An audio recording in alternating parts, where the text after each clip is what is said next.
Welcome everyone. My name is Ivy Sweeting, and it is my absolute pleasure to be here tonight.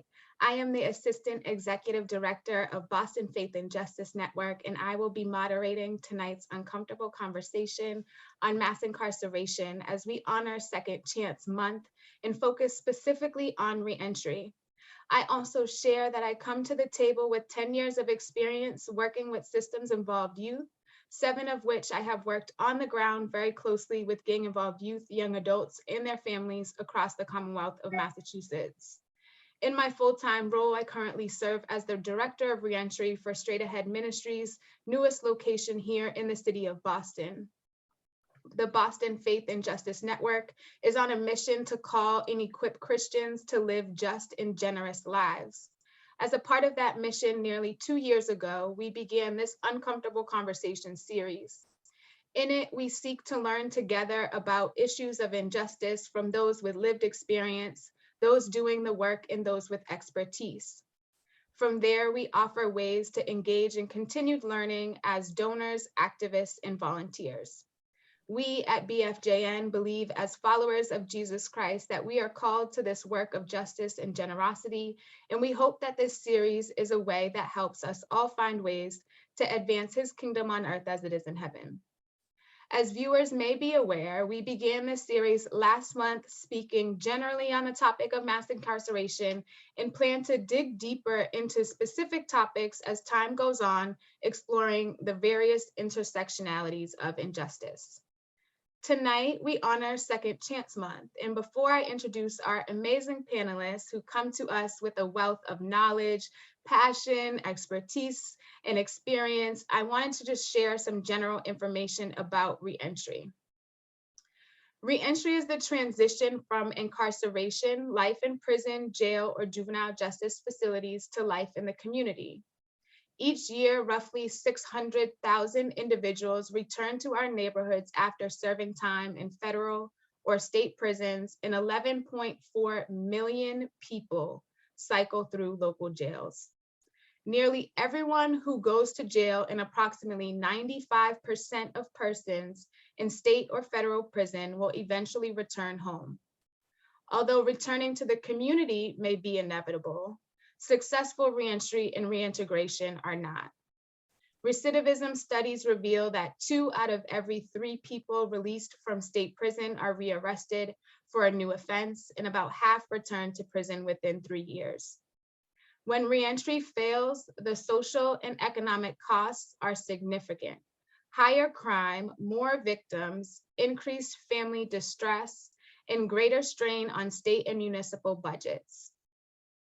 On March 31st of 2021, just last year, President Biden proclaimed April as Second Chance Month, and also stated that it is vital that we address both the root causes of crime and the underlying needs of returning citizens using resources devoted to prevention, diversion, reentry, trauma-informed care, culturally specific services, and social support. By supporting people who are committed to rectifying their mistakes, redefining themselves, and making meaningful contributions to society, we help reduce recidivism and build safer communities. President Biden words himself. So we are gathered tonight on the topic of reentry, as Second Chance Month is fairly new, but concerns about job prospects, losing our right to vote, and high recidivism rates for the formerly incarcerated are not. So it is time to move from an era of collateral consequences to an era of restoration of rights and status. Elizabeth, who is our executive director, is engaging live with our viewers on Facebook. We'll be providing some general information, resources, and additional links in the comment section throughout the evening, and she will also be taking questions from the audience that we can ask our panelists at the end of the night. So without further ado, I want to transition to the moment in which we have all been waiting for, introducing our amazing panelists. So please feel free to remove yourself from mute and introduce yourself by sharing where you are from, what your connection is to the issue, and what brings you or interests you most about being at the virtual table this evening. And Andrea, we can start with you.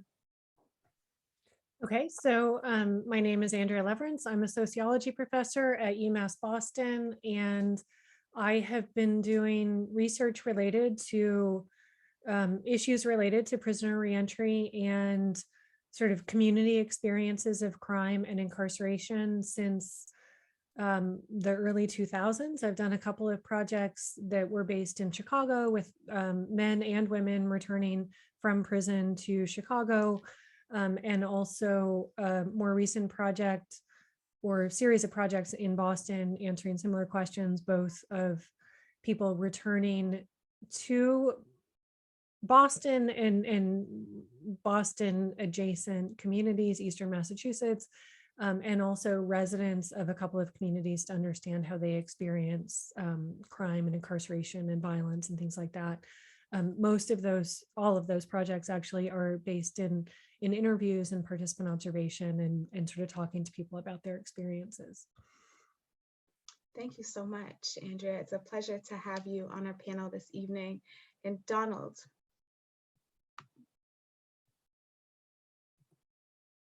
Good evening, Donald Osgood, long-time resident of Boston, servant to the people. Every job that I've had in the past 20 years is geared around that, but my passion is really to see our young people thrive. I've been doing this work since 2013, steady in various roles, from trauma response to street work to now working at the Boston Public Health Commission, managing the neighborhood trauma team. So wherever there's a incident of violence in the city of Boston, making sure that the trauma response team responds depending on what level of violence it is, and then also holding all the neighborhood teams and other community partners accountable. Residents or the victims, brought to a place of true healing. That's what I do. Thank you so much. And I'm gonna stay on mute too, because the background here is a little noisy. Yeah, no worries. Your audio was a little bit in and out, but we could hear you. Just some parts were low. So just I want you to know that, so we can capture everything that you are saying moving forward. But definitely on the ground, very close to the work. And Eugene, last but not least. Hey everybody, Eugene Schneeberg. It's an honor to be here with you all today. I'm so excited about this conversation. My whole career, 20 years or so, has been working with individuals involved with the criminal justice system and the juvenile justice system. I started my career working for the Department of Youth Services in Massachusetts, went on to work for Straight Ahead Ministries, a juvenile justice ministry, left there and went to the Department of Justice in DC under the Obama administration, where I worked closely with the Bureau of Justice Assistance, as well as the Office of Juvenile Justice and Delinquency Prevention as the director of the Center for Faith-Based and Neighborhood Partnerships. And since I left the Obama administration, I've been working on both criminal justice, juvenile justice, and fatherhood-related projects with Straight Ahead Ministries, as well as the National Responsible Fatherhood Clearinghouse. So I'm excited for this conversation we're going to have today. Thank you, everybody, for listening. Excited learning from Andrea and Donald, and let's go. Yes, absolutely. Let's go. We have so much knowledge and expertise. I am very excited to jump into this conversation. So our first question is a general question, so anybody can answer. What myths and assumptions does the general public believe about the criminal justice system? Wow, that's a great question. I'll start. My first, that's like off the top, is that it is a system in which people receive justice. I think that's a myth. I think it's supposed to be a system where people receive justice, but there's many instances where that's not the case. Neither the victim nor the person accused of the crime. I think some other myths are that, people who commit crimes are somehow less than other folks who maybe just didn't get caught or convicted of the crime. there's a sense of like they're those people, you know, or that they're bad people, or they're just those people, you know. But my reality has been that pretty much everyone has someone in their family, loved one that's come in contact with the criminal justice system. Some research has stated that I think 1 in 2 people in the United States have someone close to them that's been impacted by the criminal justice system. So the numbers are staggering. It's not those people, it's us, right? It's our loved ones, it's our fathers, it's our mothers, our daughters, nieces, nephews, grandchildren who come in contact with the criminal justice system. So I'd say that's a big myth. Absolutely. And I would definitely agree. And one of the things that you mentioned, the stigma that comes with it. And when you're othered, then you're labeled, and the slew of things that can come with, which we'll get into as well.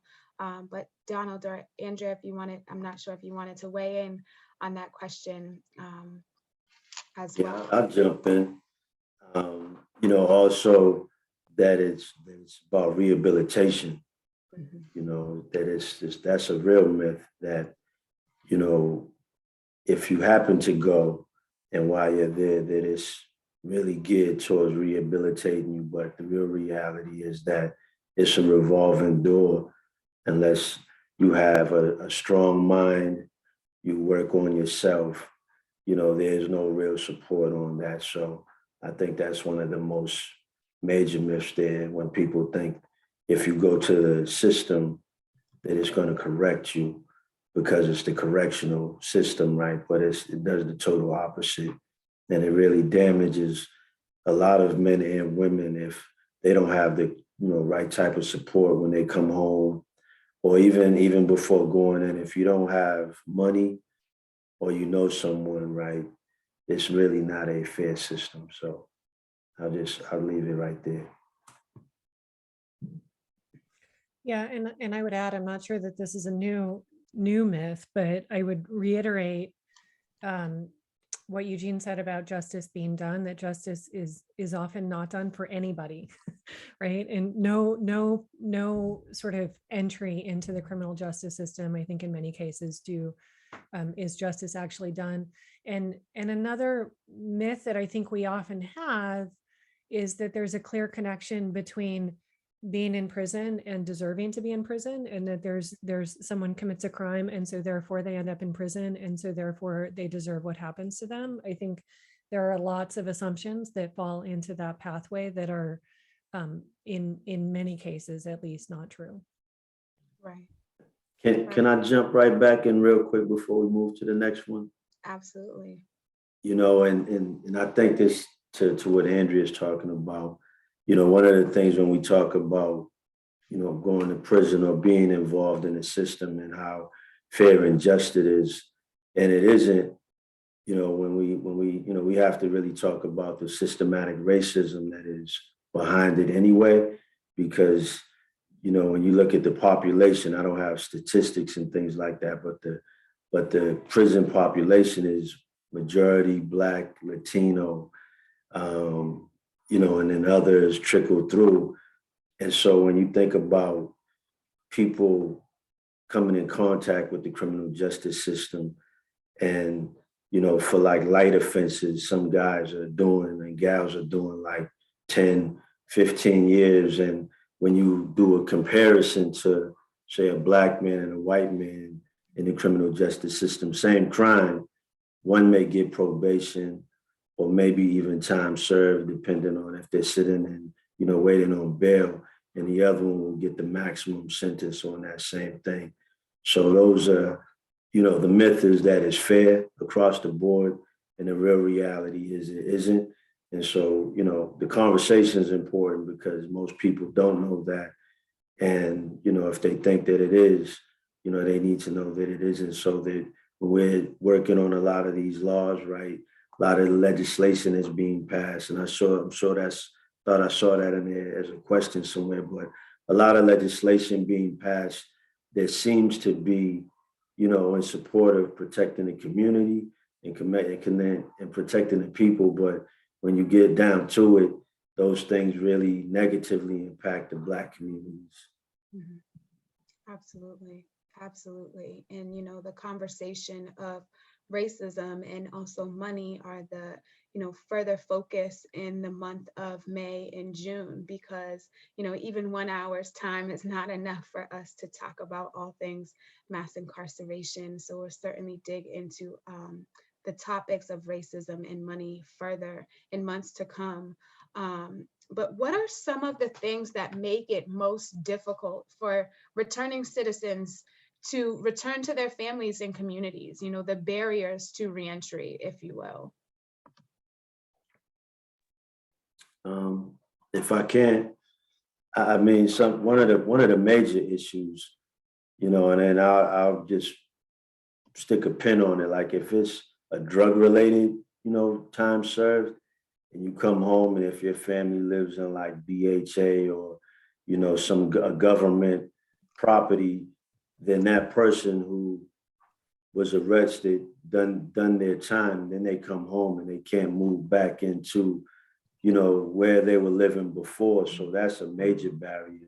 And then once you have the record, right, and I think we're moving into Corey, but, job, trying to find a livable wage job, and then if you have child support, trying to get the child support, but if you can't pay the child support because you were away, right, now you lose your license. And then most jobs today, which I don't understand it, but most jobs today actually ask for a copy of your driver's license, and they want people to actually have a driver's license. Once the marijuana law changed, then there was no longer a drug test, but now there's a need for a driver's license. And a lot of young people, especially in our line of work, they don't have driver's licenses because they may have already picked up a case that hinders them from getting it. So, those are some major barriers for when people come home from prison. Absolutely. Yeah, I just want to talk about some of my experience when I was at the Justice Department. I sat on the Federal Interagency Reentry Task Force. At that time, it was chaired by Attorney General Eric Holder. And we put together what's called a Mythbuster series. I'm going to put it in the chat. I don't know, Ivy, if we can get it to attendees after the fact. But there's a lot of misconceptions around like people when they come home. Like Donald referenced, like if you have a drug-related crime, you might be prohibited from living in public housing and stuff. And so a lot of public housing, like executive directors, interpret that assumption, that myth, and then they make it policy, right? But in actuality, there's only a very limited, it's a limited category of individuals who are actually barred from public housing according to federal statutes. Those who produce methamphetamine on a public housing premises, and I think sex offenders are like the only two categories that under federal statute that, or maybe a certain level of sex offense with at that. And so we went about going through the process of debunking a lot of the myths, right? And we put out a Mythbuster series I put in the chat.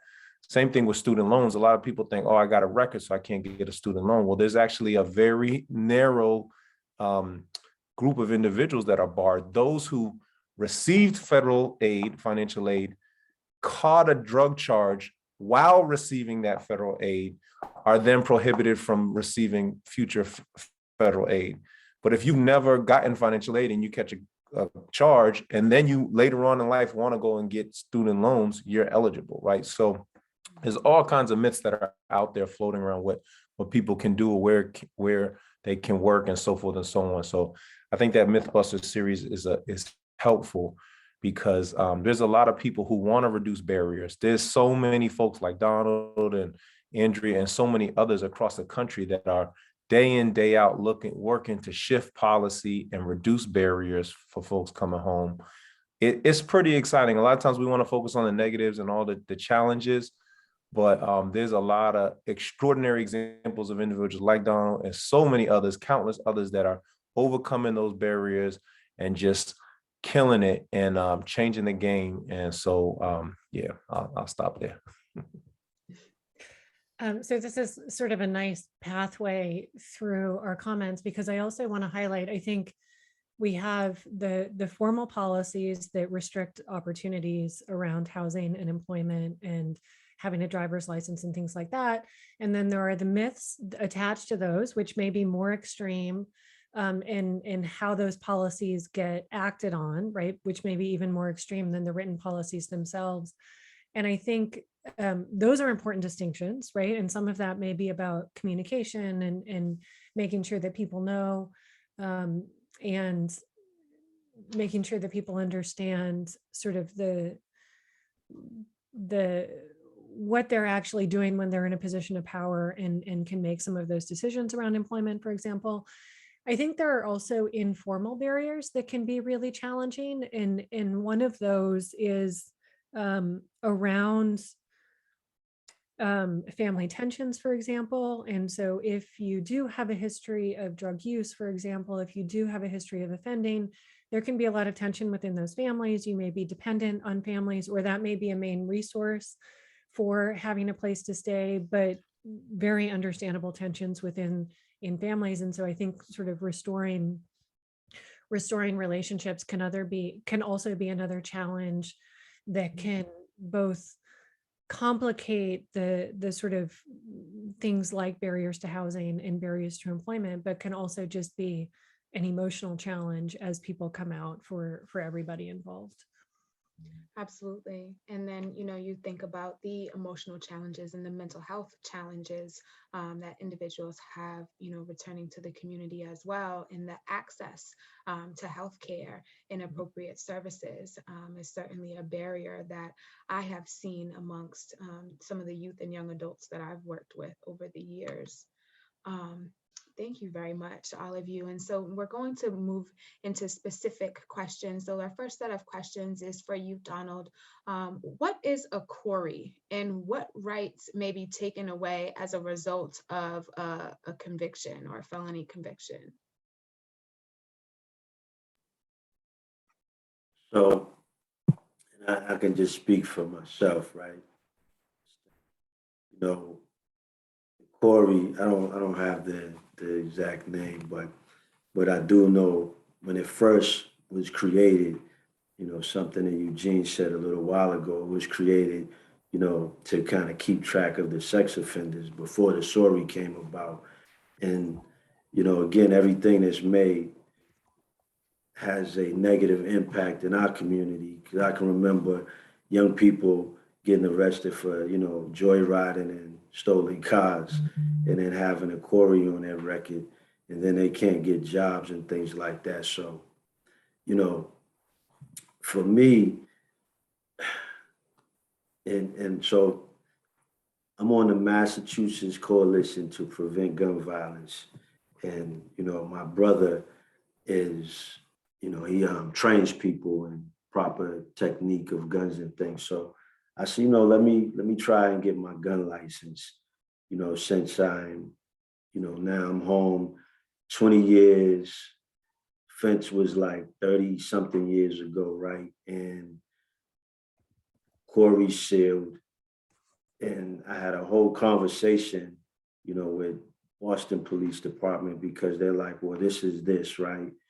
And so a query can interfere with just about anything, even though when your query is sealed now, companies are not supposed to have that on their checkbox, but they still have it on their checkbox. Or sometimes you have brothers that come or sisters that come and say, hey, this was my life before. I did some time for this, and I'm on this different path. But then I think, it's really up to the employer to say, they might not say it's because of the query, but they make up something different, or they just filled that job and things like that. So that's really the barrier once that word comes up at all, right? If you've ever been convicted of a felony, and now you check no, but they still, see that it's, they still find a way to, check into it, right? Because people do a lot of checking to see what's going on. And, it just interferes with you getting housing. It interferes with, a decent job. It interferes with certain types of jobs, right? working with youth, things like that. And it really depends on what your crime was for. But that's my experience with the Corey, and again, because we're talking about faith and justice, I do understand, and in my personal life is that, without God, a lot of doors that I've been able to walk through wouldn't have happened, and these are the things that make me fight so hard for other people to, get their Corys sealed, to get expungements and things like that, because we're talking about a system that really wasn't designed to bring rehabilitation. So when you have that Corey on just in your resume per se, without the grace of God, there's a lot of things that you're not going to be able to do. Absolutely, absolutely. And you mentioned a few of those barriers. And just so our viewers do know, CORI stands for the Criminal Offender Record Information, and that's the Massachusetts system of, keeping a record track of criminal charges. And as Donald had mentioned, certainly has barriers to employment and housing and a slew of other things. And one of the things that's important for us to know is our rights and what employers are allowed to ask. I know in the work that I've done with youth, we don't, in terms of youth, they don't use the terminology, convictions. So young people do not have to, check off a box of being convicted of something. And also, Massachusetts is a ban the box state. So they're not allowed, employers are not allowed to ask certain details about your offense. And if you are, rejected or terminated from a position due to a Corey issue, they are mandated to provide you a copy of that Corey record as well. So there are a lot of private investigations and things like that where they get information that they wouldn't likewise have access to. So thank you so much for sharing on that. And so the next question, how has the COVID pandemic altered decision-making in terms of law enforcement and incarceration? And how has it also increased the barriers to reentry from a public health standpoint?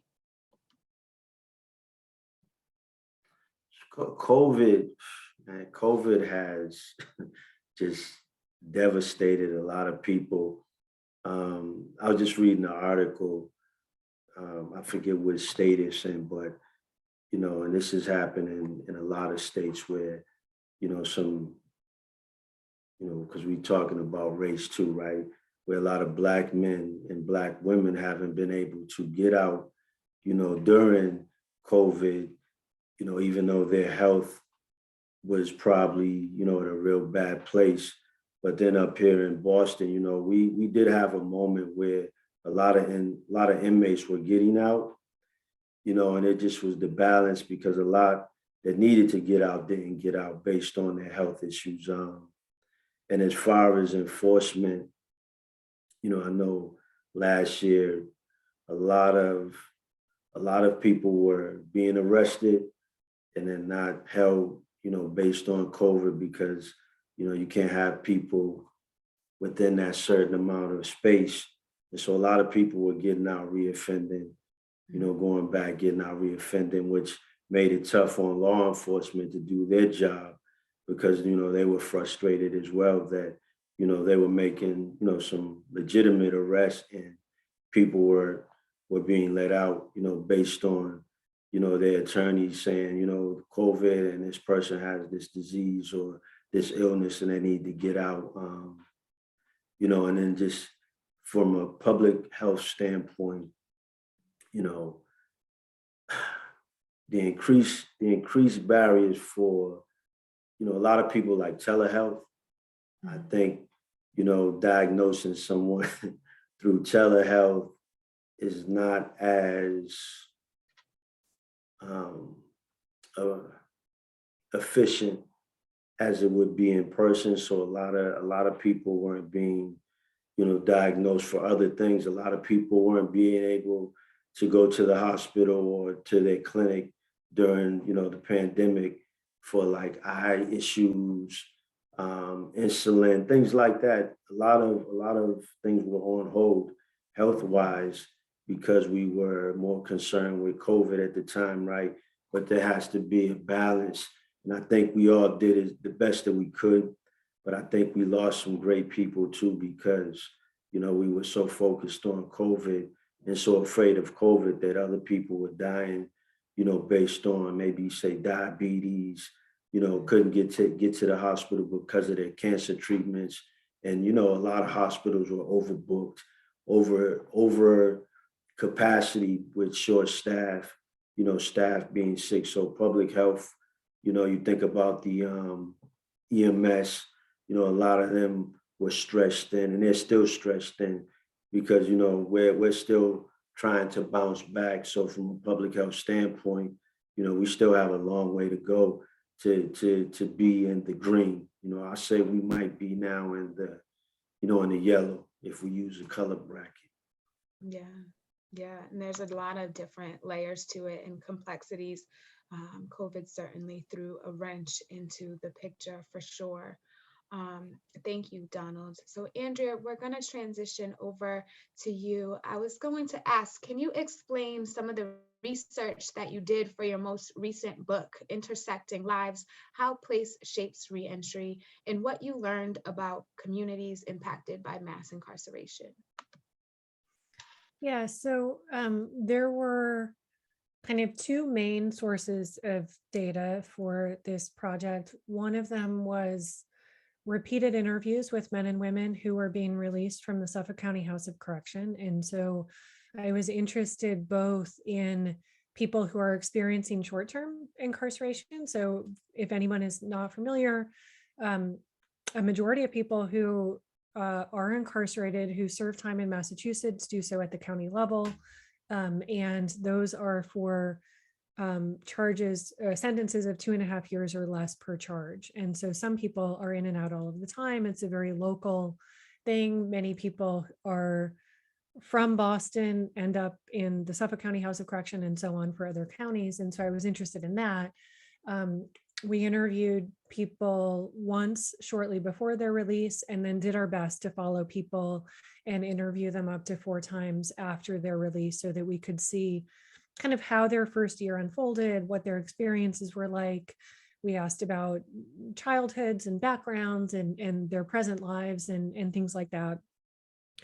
And then in addition to the men and women coming out, we also interviewed residents in 3 neighborhoods, the South End, South Boston, and parts of Dorchester, to kind of try to see how different neighborhoods and different neighborhood contexts may create different environments for people to return from the perspective of other residents, not just those returning. So we could kind of see how people are returning to certain social environments and how those different perspectives may be similar or different. And so we interviewed residents of those 3 neighborhoods and also did things like go to community meetings and try to see, different aspects of community life in those 3 areas. And a couple of the things that were striking to me, partly related to neighborhood context. I mean, one of the things about neighborhood, and this is not a terribly new insight, I think, but one that we tend to talk about less when we're talking about reentry, is that people can exist in the same places but have fundamentally very different experiences of those places, both because they're positioned differently within the neighborhood and also maybe over time, right? So someone who was involved in street life, maybe involved in drug dealing or something like that as a young person and now is not, has a very different experience of that same neighborhood from time 1 to time 2. And a couple of examples that I think are related to experiences of what it means to be incarcerated. I'll give 2 examples. One is of several young Black men that we interviewed, maybe in their 20s or 30s, who had a sort of layer of anger. And it was never directed at me as the interviewer, but you could sort of see it as they were talking about their experiences. And I think we can imagine how risky expressing that anger can be for those men if they do it in public, if they do that in certain contexts, right? And they know that it can result in arrest and incarceration, and many of them have experienced that. And I think that the point that I want to make is where that anger is coming from. It's a pretty understandable, justified anger based on the experiences that they have experienced throughout their lives. And so I think we need to, as we talk about incarceration, kind of going back to this myth that we have a clear line between if you're there, you did something to deserve to be there. I think the role that we as society has to play in people getting to the point where they end up incarcerated, and then how the experience of incarceration can pretty understandably and justifiably reinforce those experiences and that trauma and that anger and that resentment, which serves none of us any good, right? It's unfair to those people. It's unfair to everyone else who may sort of get caught up in these experiences as people who are incarcerated, people who are arrested, people who may be victimized. And so really understanding that incarceration is a point in time that is shaped by what comes before and what comes after that in really important and fundamental ways. And another example that I think is worth highlighting relates to the experience of incarceration as it connects with addiction. So many people who are incarcerated have experience with drug use and addiction. Many of the people that I talk to, they would say things like, I would never break the law except when I'm getting high or trying to get high, right? And so there can be a clear connection there. And one woman that sort of stands out in my experience, I interviewed her a couple of times, and then I lost track of her for a while, and then I tracked her down again. And she talked about two experiences of relapsing in that time that I knew her. The first time she was on probation, and she went to visit some friends, and she ended up using drugs. She knew she would test positive if she got drug tested. So she just never went back, and she stopped reporting to probation. She didn't go home. And so she was using drugs and essentially on the run, avoiding probation for several months. Eventually she got pulled over. They ran her name. She had a warrant. She ended up going back to prison, serving out the time of probation. And she talked about both her and her mom were worried about what would happen when she was off probation, because they felt, as many of us do, right, as there's sort of a narrative that being on probation can help, right? It's a coercive way to get people to behave, to get people to not use drugs, to stay in treatment, to do whatever we want them to do. And so they were, they were worried about what would happen when she served out her probation in prison.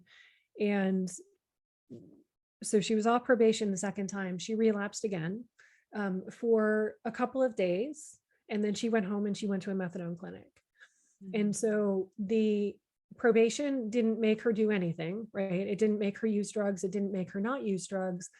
But the fear of what would happen of violating her probation exacerbated the consequences for her of what happened when she did relapse, right? And so she had several months where she was both using drugs, putting herself at risk, potentially, burglaring or robbing someone or doing whatever she needed to do to support her drug use. The second time, she's like, this isn't what I want. I can go home and go into treatment, and that is the consequence, right? And so I think that's a way that being involved in the criminal justice system doesn't necessarily directly create behavior, but can actually enhance and make some of these problems worse. And I think that we over rely on criminal justice to solve some of these problems that are not really suited to that sort of response. That's a very great point. And so, the question that I have here, is in terms of what individuals in the political realm can do to support. But, my thoughts more so are, what are your thoughts in terms of individuals in general, from any layer of power, from, community members, to support efforts to, expand prison programming or reentry programming? I think right now we need to do two things simultaneously. One is to better help people who are currently incarcerated. And I think some of those, again, some of those may be better suited, disconnected from coercion, right? And so providing drug treatment that isn't tied to probation, for example, providing programming that doesn't have the added coercive elements of, if you screw this up, you can go back to prison. I think that is can lead to unintended consequences. It may be well-intentioned, but I think it can have unintended consequences. I think we need to better respond to experiences of trauma, both of individuals who may be incarcerated and also family systems and family units. Incarceration doesn't only happen to the person who is incarcerated, but it impacts their parents, their siblings, their communities, their children. And so if we can intervene and try to help everybody in that situation to sort of try to heal people and get them to a healthier place, which, I mean, frankly, some people just need to be left alone, but some people do actually need supports and help to do that. Reduce some of these barriers that we've already talked about related to employment and housing. I think all of those things need to happen. At the same time, we also need to invest in non-carceral solutions to some of our social problems, including racism, as has already been mentioned, inequality, poverty, things like that, things that when not addressed well will lead to arrests, will lead to incarceration. But to actually solve those problems, we need to go way before the arrest and the incarceration actually happens. And so, invest in communities, build up communities, improve public education in cities, all of these things that we often put in silos and treat as, here's incarceration over here, and here are these other issues. They're all connected. And so if we can address some of these other things, then that can reduce the need for incarceration, can reduce our reliance on incarceration, can sort of improve the lives of everybody in communities simultaneously. So I think that's just like a healthier approach overall. That's a long-term solution, right? And so we still have people in prison, in jail now that we also need to better support. And one thing that I want to say too is, I think this has come up, but is worth emphasizing. A, it's not good and evil. We're not talking about, evil people in prison and good people outside. And B, we're all interconnected, right? And so if we talk about providing supports for people who are incarcerated, people who have been involved in drug use or criminal activity or things like that, helping them helps all of us, right? So if we want to feel safe in communities, if we want to not be victimized, it's not about like, oh, why would we invest in these bad people? We're investing in all of us at the same time. Right, absolutely. And that's very important. You highlighted a lot of the intersectionalities. And I think, just having this conversation alone and, having a series built out on mass incarceration just helps to bring that level of awareness to the community, because there are folks that, may not know that, as we're talking about, the myths and the myth busters, as Eugene had shared with us, and, how it has a domino effect on the family as well, which I think is a great transition to Eugene. And it's crazy looking at the time, how we're almost up to the hour. But Eugene recently released a book as well entitled "I Never Met My Father," where he shares his authentic truths and personal stories going from fatherless to fatherhood, which I actually had the pleasure myself of reading this weekend. And so I just wanted to ask Eugene, what are the consequences of mass incarceration on fatherhood identity and the performance of fathers upon reentry? Wow, that's a heavy question, Ivy. Well, for one, when we talk about mass incarceration, we're talking about this explosion of our prison population from like the late 1960s up through the mid, 1990s and continuing it well into the 2000s. And the reality is that, most people who are incarcerated are men, and most men who are incarcerated are fathers. And so we're talking about, when we say mass incarceration, we're talking about the mass incarceration of an overwhelming number of fathers, right? And as Andrea said, when a person goes to prison or jail, they're not only affected, but so are their significant others, their spouses, and definitely their children, right? There's a tremendous impact on their children. So it's a tremendous void left when you have mass numbers of men leaving communities. And in large part, a lot of women and children left to fend for themselves. So I described that my experience being raised in Boston in the late 80s, early 90s. In my book, I Never Met My Father, and just looking around and saying, like, where are all the men? And because I knew intuitively that men are supposed to protect their communities and provide in their communities. So mass incarceration has a huge impact on fathers. Just this geographically, the distance, the breakdown in relationships, it's impacted my family. I literally just talked to my niece yesterday about her relationship with her father. He did 10 years in prison when she was just a baby. She's 22 now. She's at Boston University. She's about to graduate, and there's still a gaping hole in their relationship as a result of his incarceration. And so multiply that out times millions of families across the United States. That's the bad news. The good news is that there's tremendous numbers of fathers who are finding ways to father from behind the walls. You know, there's great programs going on within facilities trying to bridge that gap between fathers who are incarcerated. And then there's just tremendous numbers of fathers who are doing a great job reintegrating back with their families upon their release.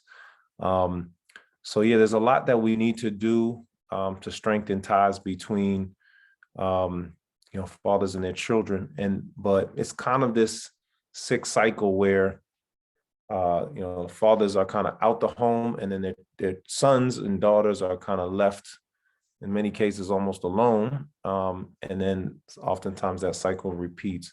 But I think we're hitting a turning point, just as incarceration rates are going down now for the first time in decades. I think we've reached a new place in our culture and society where we understand just how important our fathers are in the lives of their children, as well as mothers, right? The statistic I want to share, because a lot of times when people hear me talk about fatherhood, and I'll wrap up this answer, Ivy, they think I'm saying something to take away from the extraordinary job that mothers do. Like, I was raised by a single mother. Hats off to every mother out there that just sacrifices for their children and does a great job. But if we were to say that 2/3 of all children are raised without their mothers, it would be a huge crisis of, global proportions. And still, in some communities, as many as 2/3 of children are raised without fathers in their homes. So we have more to do. I think addressing the issue of mass incarceration has a lot to do with our family dynamics and overall child well-being. And I'm excited to be part of a movement that does better. And I'm grateful for the folks that are watching today and my colleagues on the panel today. Yeah, absolutely. And thank you so much. That's definitely a very specific, component, focusing specifically on fatherhood. Is there anything that individuals or communities of faith can do, to follow that more specifically, or promote justice specifically for fathers? Yeah, there's a whole host of things that faith communities can do and are doing. I think we have to do more. We can serve behind the walls, which many of us do, right? Go in and visit with men and women who are incarcerated, encourage them, volunteer run groups and the like. We can help support them as they're transitioning, which is a critical time for them. And it's where they need the most support. And that's the most challenging time. We can support their families while they're away, right? And we can help to reduce stigma. One of my favorite programs in the country is called Healing Communities. And the Healing Communities model started with Dr. Dean Trulier from Howard University School of Divinity. He trains churches and leaders of churches to, they do these like reentry Sundays. And so on a Sunday, the pastor, the leader, whoever will essentially say, how many of you have a loved one who is incarcerated or has been incarcerated, a family member? And almost every hand in the church will go up. And what that does to remove stigma is pretty incredible, because a lot of times we feel this shame, like, I'm the only one who, my husband did time, or, You know what I mean? My son or my grandson or my granddaughter or whatever. We think it's just us, so we don't tell anybody, right? Because it's this stain. But when you look around and every hand around you is up because other people have been impacted. I have an uncle, I have this, I have that, you know, you realize it's not just you, and you realize that the issue is bigger than just you, and that there's opportunities to get support beyond what you think. And so I think as churches, we have to wrap our arms around our brothers and sisters who are impacted by the system, love on them, make ourselves available. Scripture's pretty clear. Jesus said, when I was incarcerated, you know, you visited me, you know, or when I was incarcerated, you didn't visit me. There's consequences. So we can't forget about prisoners. We can't forget about those impacted by the criminal justice system. It's a mandate. Absolutely. It is a mandate. And, you know, what the Sunday event that you are speaking upon has reminded me the Prison Fellowship, which is a great organization, has a toolkit out to provide resources to churches to have a second chance Sundays, in which they provide different discussions and sermons based upon the topic of reentry. So can certainly provide that information following this evening as well. But as we are coming to a close for this evening, I did just want to check in with some of our questions that came in from the Facebook chat. Is there any pending legislation regarding reentry that followers, viewers could support that any of us may know of at the time?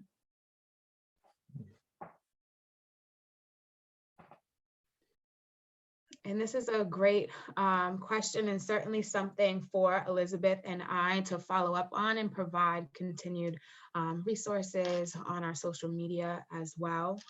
Yeah, Ivy, let me jump in real quick. I can't remember the name of the bill that's going through the Congress. I think it's like the Equal Act, something like that. But it's to eliminate the disparity between powder and crack cocaine.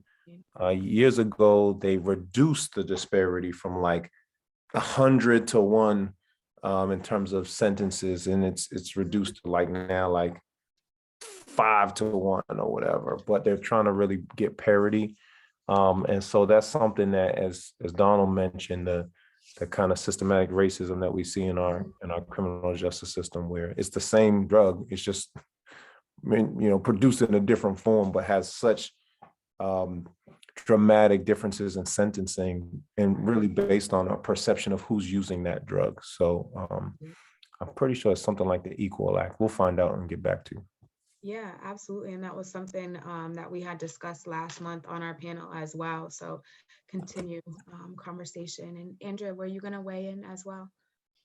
Yeah, I mean, there's also legislation that I think is still pending, but we should look this up, that was sort of sponsored by, developed by Families for Justice's Healing and the National Council for Incarcerated and Formerly Incarcerated Women and Girls. They filed legislation to establish a 5-year moratorium on jail and prison construction and expansion in Massachusetts. And so they're, essentially trying to prevent continued mass incarceration and continued expansion. And I think that's something else to pay attention to and look into. Absolutely. Thank you so much.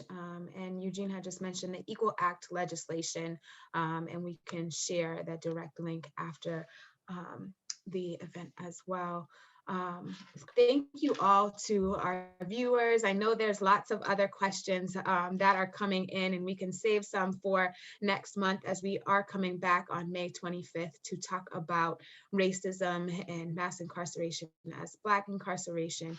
But before we do wrap up, and I will close us out in prayer, is there anything that any of you didn't get a chance to share that you want to add briefly, or any resources or organizations or volunteer opportunities that we should highlight? I just want to say in closing, I think it was Donald who talked about, when he was talking about the quarry, how sometimes your quarry will prevent you from getting certain jobs, right?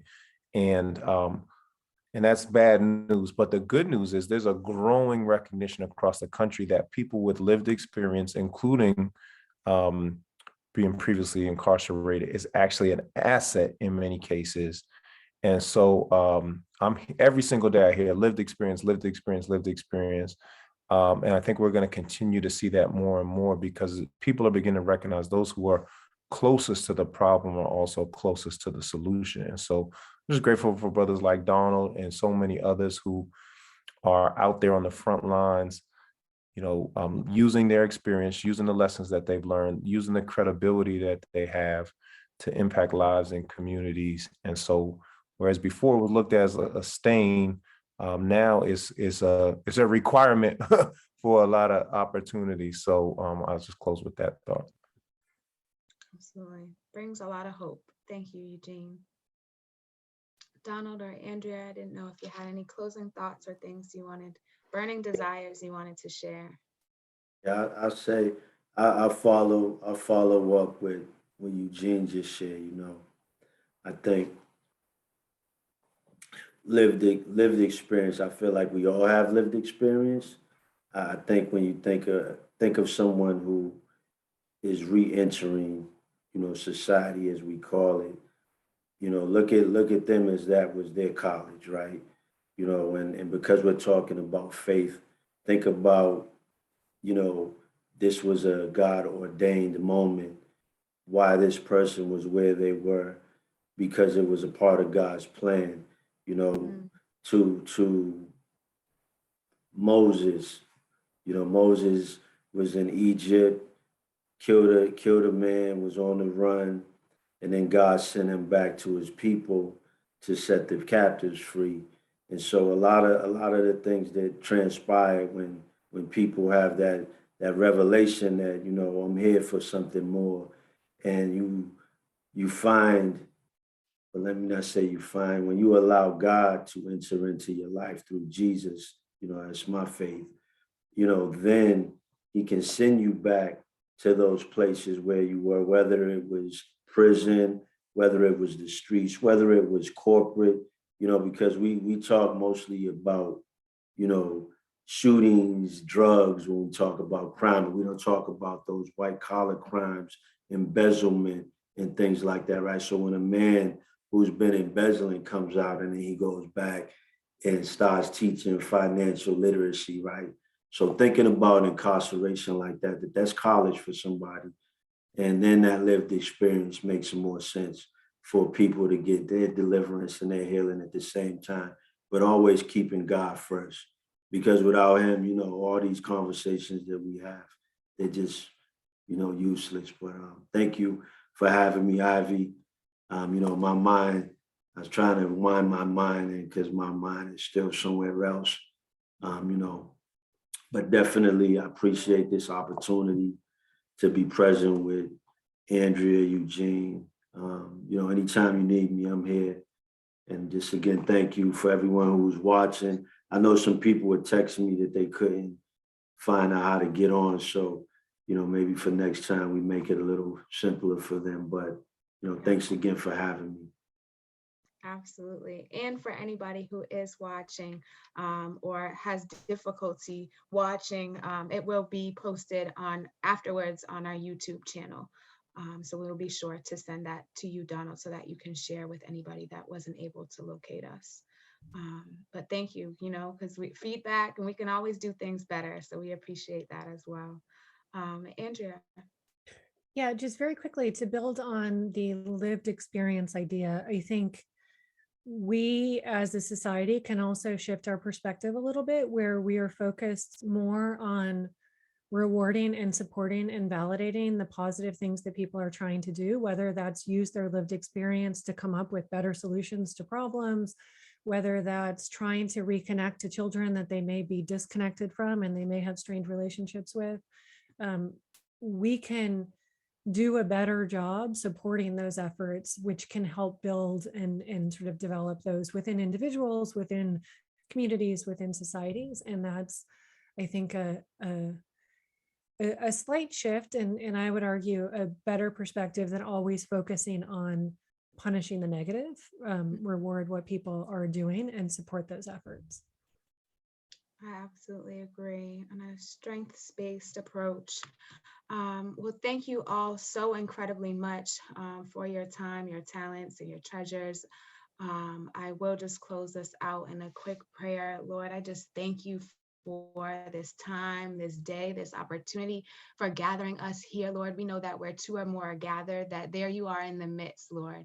I thank you for facilitating this conversation, Lord. I thank you for being present with us, and not just here today, but in all of the moments in which we're doing the work, Lord, as co-workers in your field. May you continue to cover Andrea, Donald, and Eugene, Lord, all of those viewers that are watching, those that may have heard information for the first time, Lord, and are now going to respond and react to the call in which you have provided, Lord. We know that we all have talents, we all have gifts that you have placed within us, Lord, and we just thank you for what you are doing, Lord, to make a way out of no way, Lord, and just to provide open doors and open opportunities for those that are coming home to our community, Lord. May we welcome them with open arms, how you always do for us. Lord, we love you, we honor you, and we praise you. In Jesus' wonderful name, amen. Well, I just want to thank you all so incredibly much for your time and your dedication to this work. This is an ongoing conversation, so please keep an eye out on our social media for upcoming conversations over the next few months and information that will be provided in our newsletter as well. If you are not a subscriber, you can certainly sign up today. Boston Faith and Justice Network is a nonprofit, so if you would like to support, please go onto our website for further information on how to do so. And thank you again for all of your time, and we will see you again next month. Thanks. Thanks, Ivy. Again, Thank you. have a great evening.